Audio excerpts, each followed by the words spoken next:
yung lungkot, yung pagdududa. Diretso po natin. Kaya, sabi ng Panginoon, buong galakong ipinagmamalaki ang aking mga kahinaan upang manatili sa akin ang kapangyarihan ni Kristo. Praise God. Alang-alang kay Kristo, ako'y may kasiyahan sa gitna ng mga kahinaan. Hallelujah! Masaya ka pa rin kahit marami kang pagsubok. Yes! Hindi niya ako mababayaan. Kaya in my life. Hallelujah! At ang kagalingan at ang pagsakit ng Panginoon ay dahagdag sa bawat isa. Recovery. Kailangan natin mag-recover. Bakit? Para maging ready ulit tayo sa mga battles na parating pa sa ating buhay. Number 1, na kailangan natin gawin para maka-recover tayo sa mga battles, sa mga pagsubok na ating pinagdaanan. Number 1, pakibasa na ako. Take time to rest.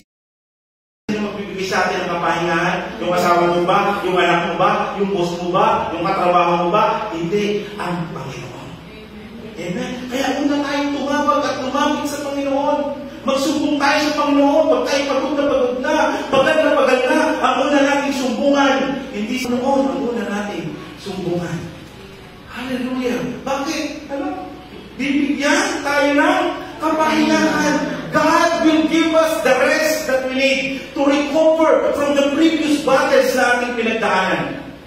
Let us have time para magpahinga. Sabi dito, pasarin niyo ang aking pamatok at matuto kayo sa amin sapagkat ako'y maamo at may mababang loob. Makakatagpo kayo sa akin ng kapahinga.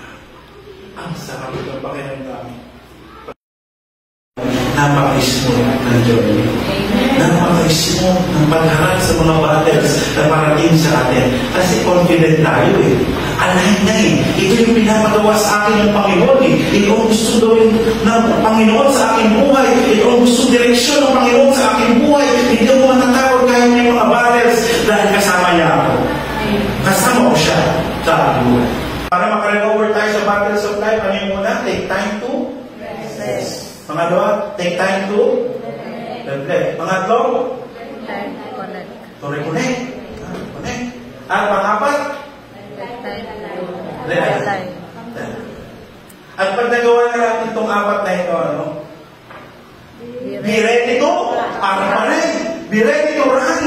Ayan. Again. Pakibasa na po. Again and again and again and again. Habang buhay may parang napanood nyo na. Habang buhay may pagsubok, battles yan. Pero habang buhay may